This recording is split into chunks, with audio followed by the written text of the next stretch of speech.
beautiful people, so glad to see you again. I know you have missed me. Yes, I have missed you too so much. Welcome back to my channel. My name is Miss Bimbo.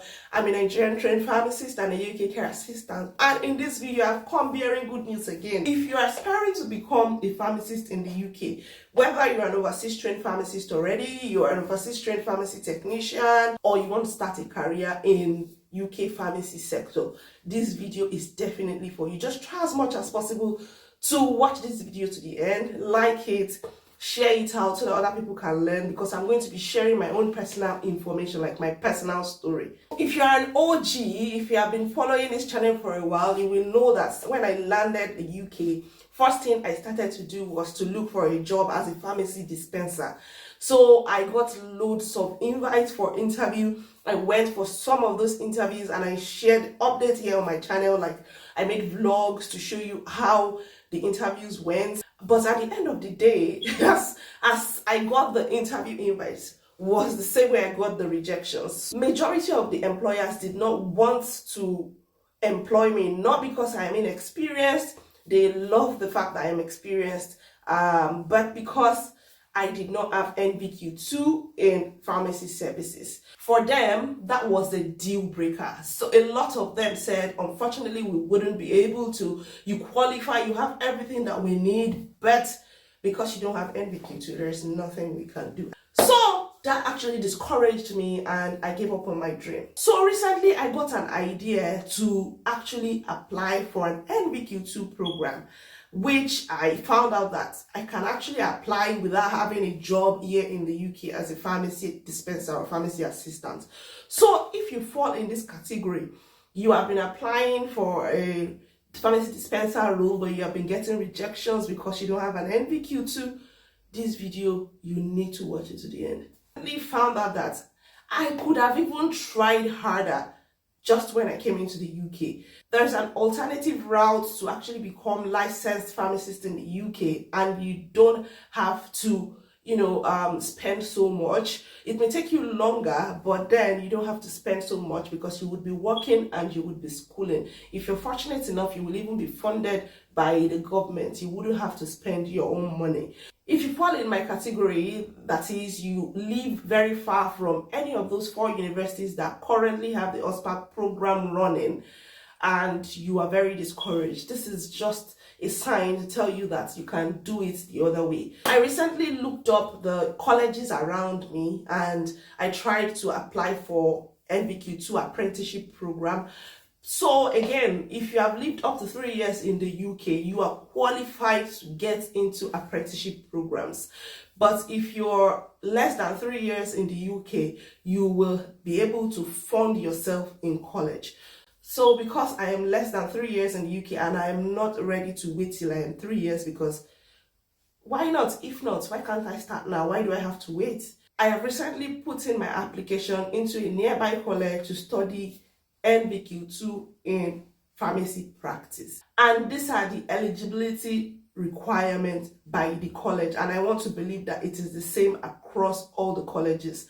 So for you to get into NVQ2 program in pharmaceutical services or pharmacy services, you need credit in English language and mathematics. Fortunately enough, if you're a Nigerian and you have your WAEC result, that is your secondary school leaving certificate, and you have credit in your English and mathematics, all you need to do is just to upload your WAEC certificate, because there is an evaluating body that can help you evaluate your credentials to make it equivalent to a credit in the UK. So I want to believe that if you have like a credit, maybe a C1 or a B2, B3, it should be equivalent to UK C.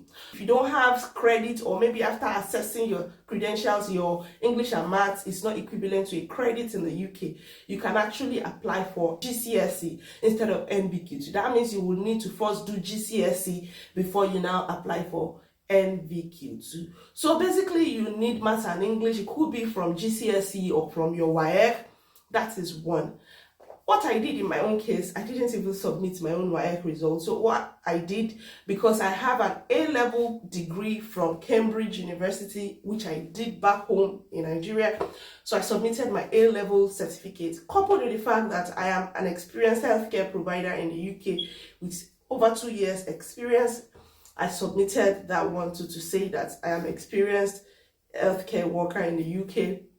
And also I put in my BPharm degree, which is my pharmacy certificate, my international certificate. I uploaded it to say, or even though I am qualified pharmacist back home, I'm willing to start all over again because of this and that reasons. So having applied and put in all those documents, they reached out to me and gave me a provisional offer. And very soon I'm going to have an interview, and hopefully, fingers crossed, I get into the program. Just yesterday, I attended an Apprenticeship Connect, which is not just for pharmacists or pharmacy programs. So apprenticeship is broad and it cuts across different sectors: tech, plumbing, fashion. So if you're 3 years in the UK and you're looking to do apprenticeship is you're working, it allows you to work and you are schooling, and then you don't even have to pay for your schooling because the government funds it. So if you are looking to get into apprenticeship, I will advise you, if you're not up to 3 years yet in the UK, I will advise you to at least get a qualification from the UK that would give you an edge by the time you're applying for apprenticeship after you clock 3 years in the UK. Take, for instance, let me paint a scenario for you. You are an overseas trained pharmacist, and this is somebody that is not an overseas trained pharmacist. You both came into the UK. The other person went on to do NVQ2 here in the UK, has NVQ2 qualification. You still have your own BPharm from, let's say, Nigeria, because I'm Nigerian. By the time, you see, even from looking for a job as a dispenser, that person has an edge over you.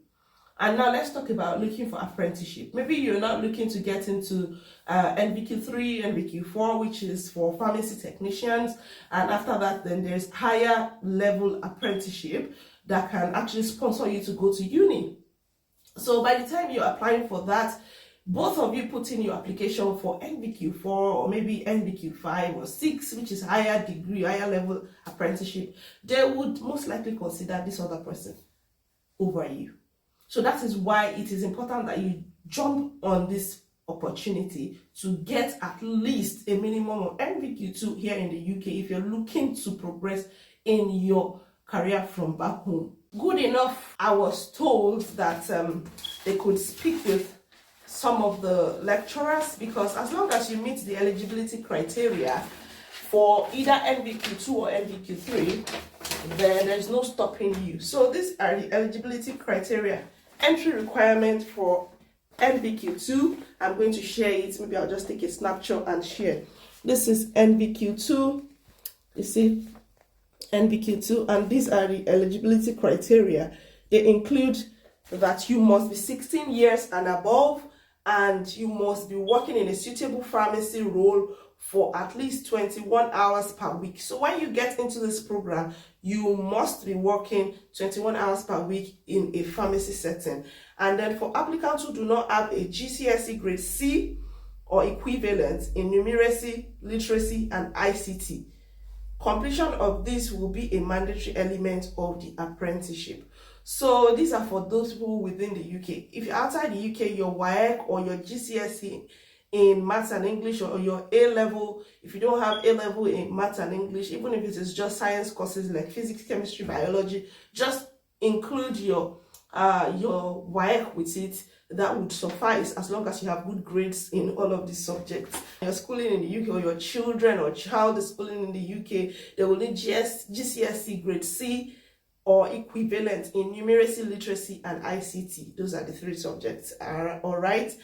So these are the course contents for level 2 NVQ2. They include patient care and communication, health and safety for pharmacy support staff, effective teamwork within pharmacy services, personal development for pharmacy staff support, personal development for pharmacy support staff, and dispensing and supply of prescribed medicines. Is that when you get into this program, you are likely going to get an employer because they know that you're working towards getting your NVQ2, and they are likely going to be more willing to employ you into the pharmacy dispenser role.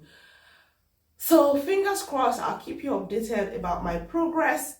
in getting into school, because for now I do not have a job in the pharmacy setting. So I'm just going to start applying for jobs to see if any employer is willing to employ me. But the downside is that where I currently live, it might be a bit difficult because there are not so many pharmacies around, but not impossible. If you're in England, you will stand better chance. So I just thought to come and share this with you. Just look for a college, read their eligibility requirements, and just shoot your shot. If you have watched these videos to this point, I would like to say a very big thank you to you. And if you're yet to like, please do not hesitate to like, share, and if you're yet to subscribe, please consider subscribing. Thank you, and I'll see you in my next video.